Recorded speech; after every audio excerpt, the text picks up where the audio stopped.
Subscribe our YouTube channel and watch our videos.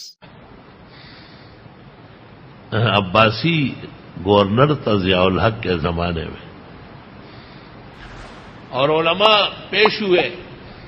فریقین پیش ہوئے، اہل سنت علماء بھی اور روافض بھی۔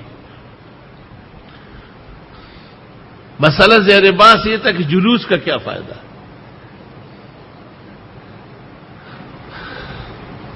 شیعوں میں سے رضی مجتہد بہت معتبر عالم تھا، خبردار عالم تھا، اور اہل سنت میں سے فقیہ الامہ، محدث کبیر، استاذنا و سندنا مولانا مفتی ولی حسن نے گفتگو کی، دونوں کا اتفاق ہوا کہ جلوس کی کوئی ضرورت نہیں، اس کو بند کرنا چاہیے۔ لیکن شفیع کاڑوی نے کہا کہ نہیں، کل مصطفیٰ کا جلوس نکلے گا میلاد النبی میں، پھر وہ کیسے نکالے؟ دیکھیں ثم يحرفونه من بعد ما عقلوا، اگر وہ بھی ساتھ دے دیتا تو آج دنیا سے کتنا بڑا فساد جلوس کے نام پر، تمام ایجنسیاں مصروف، تمام رینجر اور پولیس بیکار، تمام کاروبار بند، تمام بازار ٹپ، تمام تجارت بونڈا،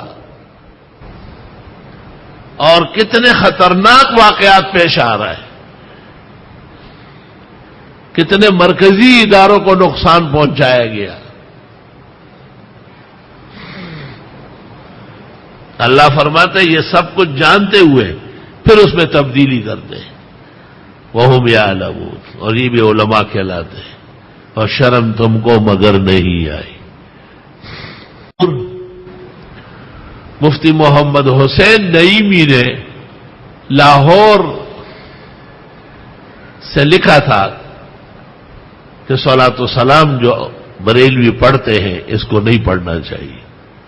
یہ ثابت نہیں ہے اور یہ وقت پڑھنے کا نہیں ہے، اور اگر پڑھنا ہے تو درود شریف پڑھے اور آہستہ پڑھے۔ یہ سرفراز نعیمی کے والد تھے جو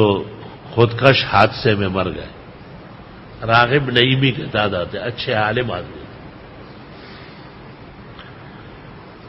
اور وہ جب کراچی آتے تھے اس زمانے میں لوگ عمرے اور حج کے لیے کراچی سے جاتے تھے،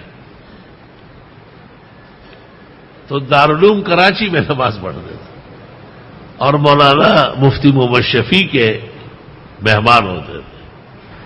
اور مولانا مفتی محمد شفیع صاحب سے بڑی گہری دوستی تھی۔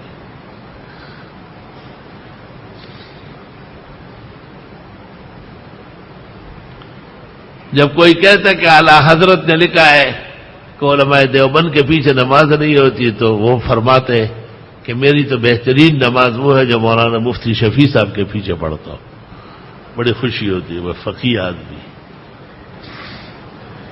کچھ لوگ ایسے ہیں جو حق پرست ہیں،